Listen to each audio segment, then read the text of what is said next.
나는 뭐 부장이었어, 임원이었어, 부사장 됐어, 대표 됐어. 그게 마치 커리어 관리의 핵심이라고 생각하는데 이 명함 중요한 게 아니에요. 큰 기업의 대표 이런 사람들이 정말 대단해 보이지만 막상 뚜껑을 딱 까서 보면 괜찮은 사람 별로 없어요.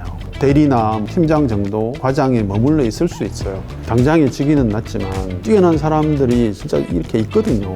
그걸 몰라보는 세상이 문제지 이분이 문제는 아니에요. 근데 그거에 대한 믿음은 좀 있으면 좋을 것 같아요. 저는 인터파크의 CTO, CMO, CSO를 했고 G마켓의 공동 창업자로 일했고 롯데벤처스를 만들고 디캠프의 대표로서 했던 멋지게 말하면 엔잡러 반백수인 김영덕입니다.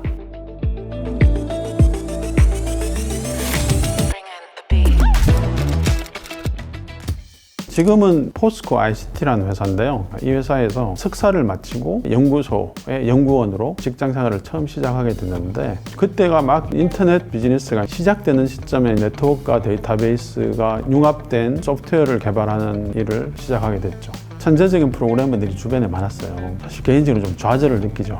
근데 그 안에서 어떤 나의 가치를 찾을까 생각해 봤는데 개발을 아주 잘하진 않는데 사업하는 친구들하고 협업할 때 상대적으로 개발만 잘하는 친구들보다는 장점이 있었던 것 같아요. 보통 소통한다고 하면 나는 이렇게 말하면 다들 내가 말한 대로 이해할 거라고 생각하는데 실제로 생각이 전달되는 비율을 보면 한 20%가 안 된다고 그래요. 근데 저는 공대생 중에는 아주 독특하게 그런 쪽으로 개발했던 것 같아요. 이 계기를 얘기하면 사실 좀 웃긴데 대학교 때 미팅하다가 얻은 재능이라고 해야 되나요? 제가 이제 촌에서 있다가 서울대를 왔으니까 얼마나 애가 기고만장했겠어요. 그래서 가만히 있어도 예쁜 여자친구들이 많이 생기겠네라고 생각했는데 제가 미팅에 나가서 13번 연속 차였어요. 방법이 없을까? 여성학 개론 책을 3권 사입고 미팅을 다시 했어요.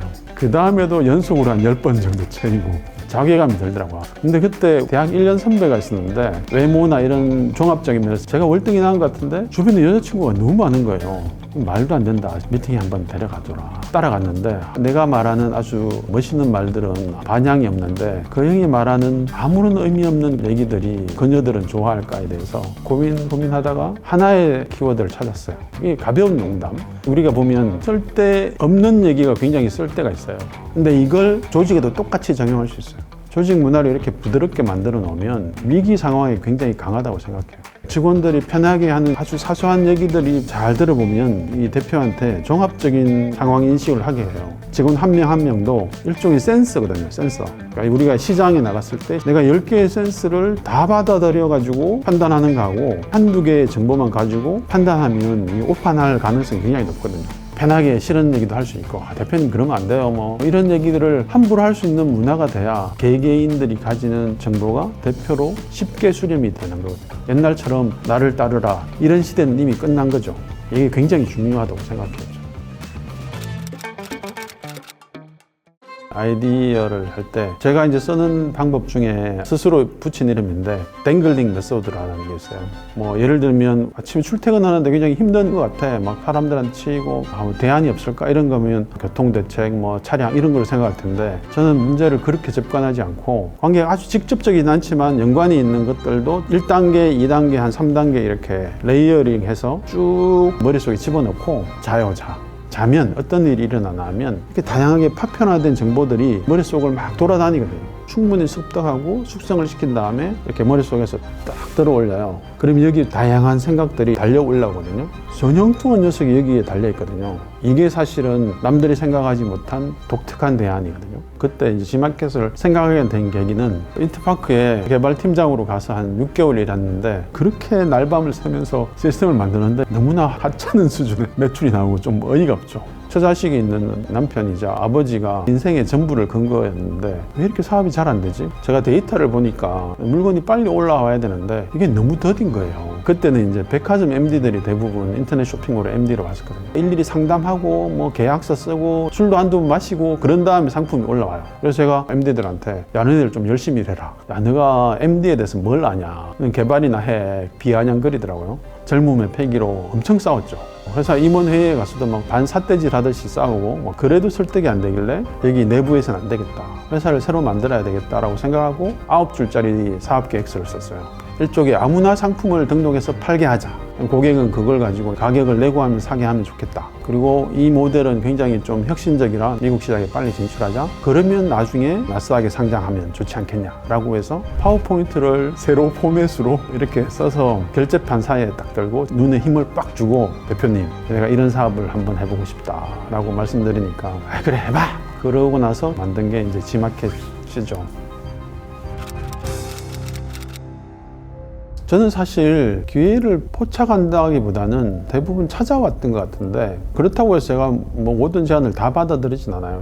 롯데벤처스를 그만두고 한 3개월, 4개월 정도 쉬고 있을 때였는데 은행권 청년 창업재단 이사장님이 전화해서 디캠프의 대표가 되면 좋겠다라고 제안을 주시더라고요. 듣자마자 거절했어요. 디캠프라는 조직은 비영리 공익재단이에요. 그러니까 돈 버는 조직이 아닌 거죠. 제가 20여 년 동안 일해왔던 조직은 돈을 벌기 위해서 최적화된 조직을 만드는데 저는 정말 잘했다고 생각해요. 막상 그 일을 하라고 하니까 이건 나한테 안 맞아 라는 생각이 들더라고요. 한 3번 거절하고 나니까 마음이 좀 쓰이더라고요. 제가 이제 친하면서 좋아하는 선배분이 한 분 있어요. 찾아가서 형 뭐 내가 사실 이런 고민이 있다. 디캠프라는 조직에서 제안이 왔는데 난 잘 안 맞는 것 같아. 근데 자꾸 이렇게 이사장님이 3번, 4번씩 권하시는데 좀 마음이 쓰인다. 그러니까 그 선배가 이제 그럼 내가 너한테 한번 물어보자. 야, 너 그 일 잘할 수 있어? 그러는 거예요. 딱 책임자는 아니지만 잘할 수 있죠. 뭐 창업팀들을 육성하고 지원하는 건 롯데벤처스에서 물론 목적은 투자 수익을 높이기 위한 거였지만 잘할 수 있다고 생각해요. 야, 그러면 금전적인 문제에 불만이 있냐? 물론 대기업 임원에 비해서는 보상이나 이런 게 뭐 많지는 않고 돈이 의사결정에 문제가 되는 건 아니에요. 그럼 뭐 이 일 좋아하냐? 그러니까 창업자들 만나서 투자도 도와주고 하는 거 뭐 좋아하죠. 마지막에는 그 일을 하면 가치도 있고 보람이 있어? 그러더라고요. 그건 이제 좋은 일이죠. 야, 근데 너 왜 안 하냐? 그러더라고요. 무슨 소리냐? 그러니까 우리가 일을 선택할 때 이 4가지 중에 2-3가지를 만족하기도 어려운데 너는 4가지 다 만족하는데 그 일을 해야 되겠다 그러는 거예요. 그때 마음이 움직였고 그래서 이제 디캠프 일을 하게 됐죠. 제가 이제 중요하게 생각하는 가치가 좀 있더라고요. 사람들은 돈 많이 주면 되지. 딴 거는 하면 안 돼. 저도 대학 갈 때 충분히 의대를 갈 수 있는 성적이었는데 아버지도 그러고 야 의대 나가서 좀 우리 의사 아들 한번 더 좀 보자. 죽어도 의대는 가기 싫더라고요. 내 선택의 순간들에 중요하게 생각했던 게 뭐냐라고 생각하니까 내가 결정한 것을 온전히 내가 책임지고 내 권한 내에서 추진하는 것들에 대해서 에너지가 막 끌어오르더라고요. 내가 자율적으로 할 수 있냐 없냐에 대한 가치가 나한테는 가장 중요한 거다라고 생각하고 실제로 성과가 나고 그 성과가 사람들에게 만족을 주고 가치를 주면 돈이나 명예나 존경은 따라오는 거지 이걸 추구한다고 해서 되진 않더라고요. 자율적인 걸 희생하면서까지 돈을 더 벌겠거나 좀 더 나은 명예를 찾거나 이러고 싶진 않아요. 저는 사실 개인적으로는 커리어를 관리하며 살진 않았어요. 200년 전에 살던 사람이나 100년 전에 살던 사람이나 50년 전에 살던 사람이나 사실은 인생을 살아가는 기술이나 노하우는 다 거기서 거기거든요. 근데 지금은 10년 전에 사는 사람과 앞으로 5년 후, 1년 후가 점점 빨라지잖아요. 그냥 살던 대로 살면 의외의 곳에서 손해볼 수 있다. 세상을 살아갈 때 고정된 게 없거든요. 계속 변화해가지고 어제는 굉장히 좋았던 게 오늘은 나빠지고 어제는 나빴던 게 오늘은 좋아질 수도 있고 사실은 이 변화에 맞춰가려면 나도 변해야 돼요. 내가 지난 10년 동안 천권의 책을 읽었는데 이게 옳다고 생각해. 근데 천권의 책은 다 과거에 그래서 제가 창업하시는 분들한테 창업 관련한 책들을 읽는 건 좋다. 그걸 따라하는 순간 망하는 길로 가는 거다. 따라해서 성공했으면 계속 유니콘이 나왔겠죠. 남들의 성공 스토리는 그냥 보고 잊어버려라. 나는 뭐 부장이었어, 임원이었어, 부사장 됐어, 대표 됐어. 그게 마치 커리어 관리의 핵심이라고 생각하는데 이 명함 중요한 게 아니에요. 대기업 임원이나 뭐 큰 기업의 대표 이런 사람들이 정말 대단해 보이지만 막상 뚜껑을 딱 까서 보면 괜찮은 사람 별로 없어요. 그죠? 대리나 팀장 정도 과장에 머물러 있을 수 있어요. 그럼에도 불구하고 내가 충분히 역량과 그 정도의 그릇이 되면 결국은 거기에 합당한 역할들이 주어지게 돼 있다고 저는 생각해요. 당장의 직위는 낮지만 뛰어난 사람들이 진짜 이렇게 있거든요. 이 사람들이 결국은 쓰인다니까요. 그걸 몰라보는 세상이 문제지 이분이 문제는 아니에요. 근데 그거에 대한 믿음은 좀 있으면 좋을 것 같아요.